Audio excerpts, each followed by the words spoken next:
same thing. Karen says, just do it. There ain't nothing to it. Welcome to a brand new deep dive. Yeah, this one is going to be a big one. This is the first in a 12-part series, and we're going to be diving deep into the world of Karen Eastland. Wow, 12 parts. Karen Eastland, Tasmanian artist working with AI. That's right. So to kick things off, let's start with the basics for anyone who might be meeting Karen for the first time. Who is she? What's her deal? Well, Karen Eastland, she's like this creative whirlwind, really. Okay, I like it. Author, songwriter, mixed media artist. She's done it all. And the crazy thing is she's been doing it all independently since 2007, producing her own digital content. Wow, so she's not new to this whole tech and art thing. No, not at all. And what's even more interesting is that she's been using AI as a creative partner for a long time, not as like a gimmick, but as a way to actually enhance and expand her art. So she's really embracing the technology. Absolutely. She sees AI as this extension of her creativity, not a replacement for it, which I think is really important, you know? She's the one in control, still the artist. That's really cool. So how long has she actually been using technology in her work? Yeah. I mean, 2007 was a while ago, but AI wasn't exactly mainstream back then. True. But Karen is one of those people who's always been an early adopter. You know, back in 2008, she was already experimenting with Crazy Talk Pro, creating digital content before it was even a thing. Wow, that's impressive. Yeah, and it just took off from there. In 2017, she created this whole movie called Gerrymanders, along with an interactive website using found footage, Creative Commons music, all put together with online tools. It was really ahead of its time. That's really cool. Yeah, it really showed her resourcefulness and her DIY spirit. Yeah, it sounds like she was really pioneering a new way of creating art even before AI came on the scene. Absolutely. And when AI did arrive, she was ready. In 2024, she composed her first AI-backed song. Oh, wow. So she was right there from the beginning. Yeah, and she's been producing music ever since in all sorts of genres. I mean, she's got a heavy metal band called Wrecked and Ready. Wrecked and Ready, I love it. And a grunge band called Cassidy and the Castoffs. This is incredible. I mean, AI bands, that's next level. It is, and it really shows you how she's using AI as this collaborative tool. You mentioned earlier how she sees it as an extension of her creativity. I'm curious, how excited is she about the whole rise of the AI age?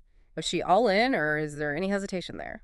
That's a great question. Yeah. And I think to answer that, we have to look at her weekly creative journal. Oh, yeah, her journal. It's not just a diary. It's like this detailed record of her process, her AI experiments, her successes, even her failures. Right. And let me tell you, those entries are fascinating.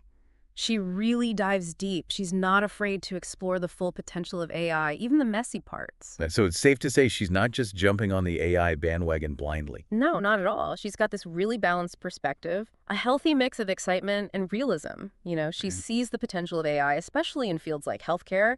She talks about subdermal implants and nanobots. Wow. Pretty futuristic stuff, right? But at the same time, she acknowledges its limitations. So she's approaching it with open eyes, recognizing both the potential and the challenges. Exactly. Which makes her story even more compelling. She's asking the tough questions, pushing the boundaries, experimenting. She's a real trailblazer in this whole AI art world. It's inspiring to see someone approach it that way. Yeah. You know, it's not something to fear, but a tool to understand and collaborate with. Yeah, exactly. Yeah. That's what makes this deep dive so exciting. We're not just talking about technology. We're talking about human creativity, adaptability, and the evolving relationship between art and AI. It's about how someone like Karen embraces the new while holding on to what makes her art uniquely hers. It's a conversation worth having. It really is. Yeah. It's not about AI replacing human artists. It's about how we can use these new tools to push our own creative boundaries even further. And Karen's story is the perfect example of that. Yeah. She's not just using AI, she's having a dialogue with it, which is really what we're doing in this deep dive. We're exploring, we're questioning, we're trying to understand this whole new creative landscape. And who better to guide us than Karen Eastland? She's a pioneer, a visionary, and most importantly, an artist who's not afraid to push those boundaries.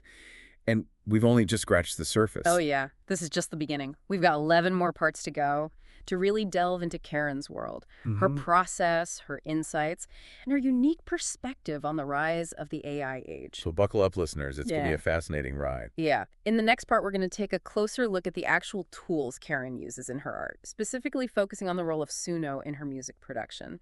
We'll break down how she utilizes AI to create those incredible soundscapes that are captivating audiences worldwide. And if you're anything like me, you're probably wondering how she navigates those hallucination incidents and keeps the AI on track. We'll be diving into those challenges and exploring how she maintains her artistic vision while collaborating with such a powerful tool. It's a real dance, a delicate balance between human and machine.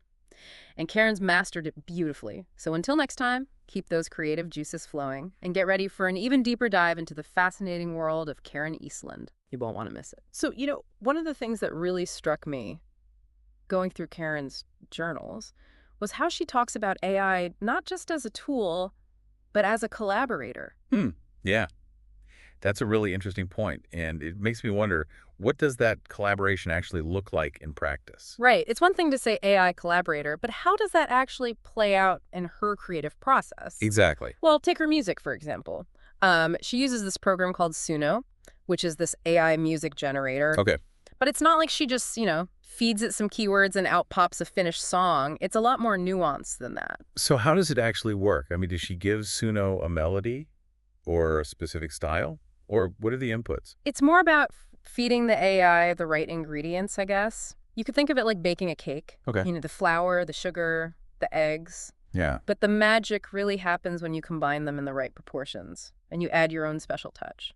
I like that analogy. Yeah. So what are Karen's ingredients when she's working with Suno? Well, she starts with lyrics that she's written, and she's very specific about this. The lyrics are like the heart of the song, her human input. Right. And then she feeds those lyrics into Suno along with some parameters like genre, mood, tempo. It's like giving the AI a framework to work within. So she's guiding it in a specific direction. Exactly. And this is where her expertise as a musician really comes in, because she doesn't just accept the first thing Suno generates. She Right. listens critically, tweaks the output, adds her own instrumentation, uses her knowledge of music production to really shape the final sound. So it's a true back and forth.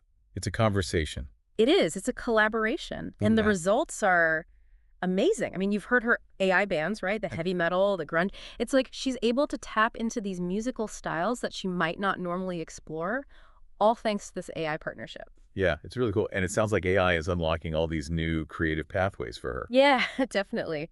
Now, thinking about this whole collaboration thing, remember that incident that Karen wrote about in her journal? The one where she was using ChatGPT, or Sol as she calls it, to help edit her episodic serial, The Adventures of Millie and Sandra? Oh, yeah, the one where the AI went a little bit haywire. Exactly. Yeah. She was using Sol for things like line edits, grammar checks, even brainstorming plot points. And for the most part, it was working great. Until it wasn't. Right, exactly. She had this whole chapter planned out, and she fed it to Sol for some polishing.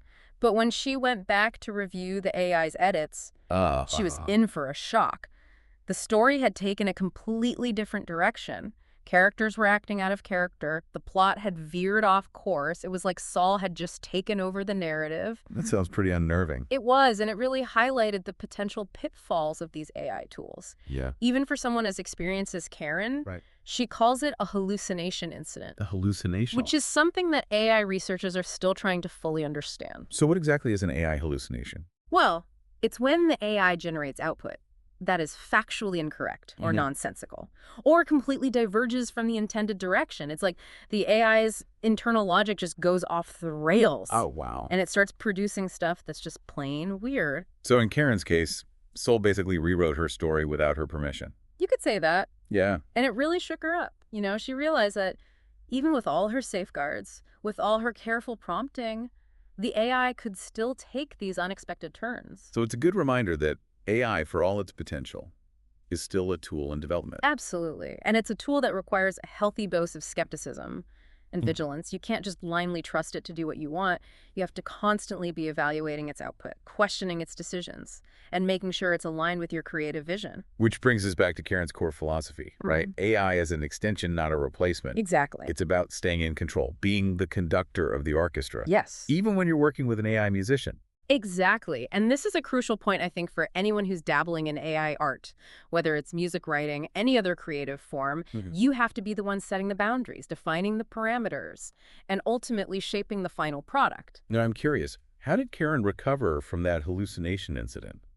Did it put her off using AI altogether? No, not at all. She sees it as a valuable learning experience. Really? Yeah, it taught her the importance of setting clear boundaries with the AI, of constantly monitoring its output, and of not being afraid to hit that reset button when things go off track. So she didn't let one bad experience derail her whole AI journey. No way. In fact, she talks about how that incident actually made her a better AI collaborator. It forced her to be more critical, more discerning, and more intentional in her use of the technology. It's like she leveled up her AI skills through that challenge. That's a great takeaway.